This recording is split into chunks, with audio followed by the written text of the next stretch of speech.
എന്ന് തന്നെ എൻ്റെ വിശ്വാസം. എന്നാ പിന്നെ യാത്രയില്ല. ജർമ്മനിയിലെ താമസം മതിയാവുമ്പോ ഒരു കോമ്പൗണ്ടില് നമുക്ക് 3 സുഹൃത്തുക്കൾക്കും 3 വില്ലകൾ വെച്ച് അടുത്തടുത്ത് താമസിക്കാം. അവിടെ ഓടിക്കളിക്കാൻ നിന്റെ 2 മക്കളുണ്ടല്ലോ. അവരെ ഞങ്ങൾ സ്വന്തം മക്കളെ പോലെ കരുതി താലോലിച്ചോളാം. അവരെ കണ്ട് നിങ്ങളോടൊപ്പം ഞങ്ങൾ സന്തോഷിച്ചോളാം. ശരിയെന്നാ.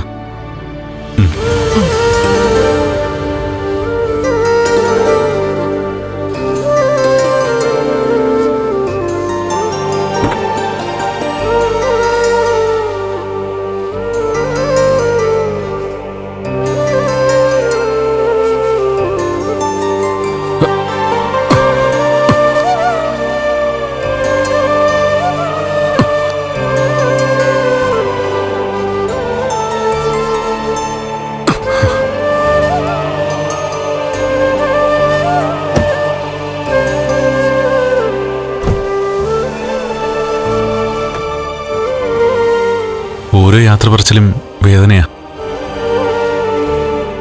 ഇനിയിപ്പോ അനന്തലേഖം വരുമല്ലോ മറ്റൊരു യാത്ര പറച്ചിലിന്.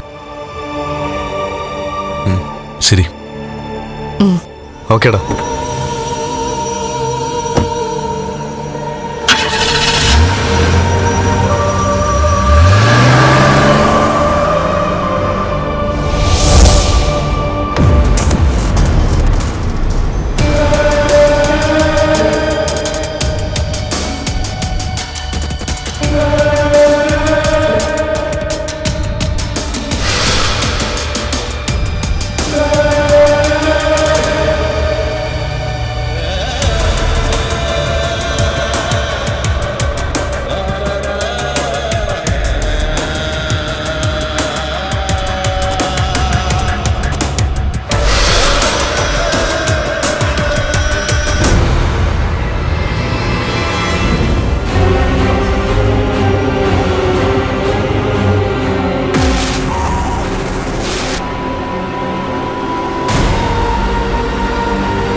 എത്തിയോ?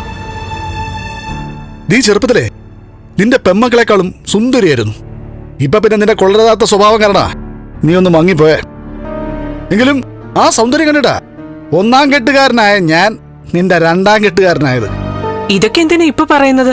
അല്ല, അത്യാവശ്യം ലോറിയൊക്കെ ഓടിച്ച് പൈസയൊക്കെ ഉണ്ടാക്കി പ്രതാപശാലിയായ ഈ പ്രതാപനെ മോഹിനിയായ നീ മോഹിപ്പിച്ച കഥയാ ഞാൻ ഈ പറയുന്നത്. അന്നു തൊട്ടേ നിനക്ക് ഇങ്ങനൊരു ശീലമുണ്ട്. വീട്ടിലെ പൂജാമുറിയിൽ പ്രാർത്ഥിച്ചാൽ മാത്രം നിനക്ക് തൃപ്തി വരില്ല. പോയി അമ്പലനടയിൽ അങ്ങ് നിൽക്കും. അതും ദേവിമാരെക്കാളും നിനക്കിഷ്ടം ദേവന്മാരെയാ. അങ്ങനെ സുന്ദരികളായ സ്ത്രീകൾ ദേവന്മാരെ പ്രാർത്ഥിക്കുമ്പോൾ അവർക്കും ചിലപ്പോൾ നിന്നെ പോലുള്ളവരോട് ഒരു ഇഷ്ടമൊക്കെ തോന്നോടി. അങ്ങനെ ദൈവത്തെ പോലും വലയിലാക്കി വെച്ചിരിക്കുക നീ. അതുകൊണ്ടാണ് നിന്റെ ലക്ഷ്മി മോക്ക് നല്ലൊരു ജീവിതം കിട്ടിയതും എന്റെ മോക്ക് അവൾ ആഗ്രഹിച്ച ബന്ധം കിട്ടാതിരുന്നതും. ദൈവത്തിന് നിരക്കാത്ത പ്രവൃത്തികൾ ചെയ്ത ആർക്കും നല്ല ജീവിതം കിട്ടില്ല പ്രതാപേട്ട. എടേ, എന്റെ ജീവിതത്തിൽ ഞാൻ 2 തെറ്റേ ചെയ്തിട്ടുള്ളൂ. അതെന്തൊക്കെയാണെന്നറിയോ? ഒന്ന്, നിന്നെ കെട്ടുക. 2ാമത്തേത് അർഹതയിലായിരുന്നിട്ടും ഒരുത്തരോടൊപ്പം നിന്റെ മൂത്ത മോളെ കെട്ടിച്ചുവിട്ടുക. നിനക്കേതായാലും നിന്റെ അച്ഛനും അമ്മയും അറിഞ്ഞിട്ട പേരാ മോഹിനി എന്ന്. 2 മക്കളുടെയും കല്യാണമൊക്കെ കഴിഞ്ഞെങ്കിലും ഇപ്പോഴും നിനക്ക് അമ്പലത്തിന്റെ പരിസരത്ത് ആരാധകരുണ്ടോന്നാ എന്റെ സംശയം. 3ാമതൊരു താലി കെട്ട് നടക്കുവോ മക്കൾക്ക് പിന്നാലെ? അതെന്തൊന്നും ചെയ്യാ? അതിങ്ങനെ പുച്ഛിച്ച് തള്ളല്ലേ. അല്ല, എന്റെ ഭാര്യയുടെ കല്യാണ സദ്യ എനിക്ക് ഉണ്ണേണ്ടി വരുമെന്നോ ഞാൻ ചോദിച്ചേ.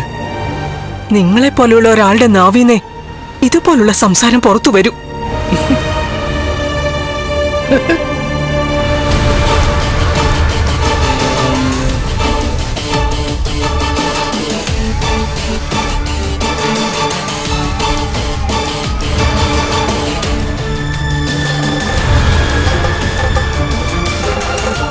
എന്നാലേ ഞാൻ നീയൊക്കെ ഉണ്ണാൻ പോകുന്നതേ കല്യാണ സദ്യയല്ലടി, കോലച്ചോറാ, കോലച്ചോറ്.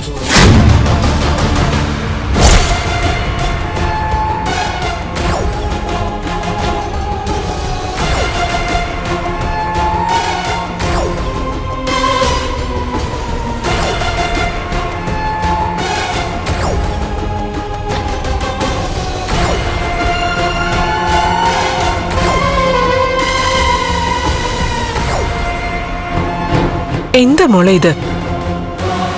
അമ്മ എന്റെ നെറ്റിയിൽ ചന്ദനം തൊടണ്ട. ഞാൻ അമ്പലത്തിൽ പോയി മനസ്സൊരുക്കി പ്രാർത്ഥിച്ചത് മോൾക്ക് വേണ്ടിയിട്ടാ. അല്ല, അമ്മ മനസ്സൊരുക്കി പ്രാർത്ഥിക്കുന്നത് അവൾക്ക് വേണ്ടിയിട്ടാ, ലക്ഷ്മിക്ക് വേണ്ടിയിട്ട്. രണ്ടാൾക്ക് വേണ്ടി ഞാൻ നന്നായി പ്രാർത്ഥിച്ചു. എന്താ അവൾക്ക് വേണ്ടി പ്രാർത്ഥിച്ചത്? ഫ്ലവേഴ്സ് സ്മാർട്ട് ഷോ ശനി ഞായർ ദിവസങ്ങളിൽ രാത്രി 9:30 ഫ്ലവേഴ്സിൽ.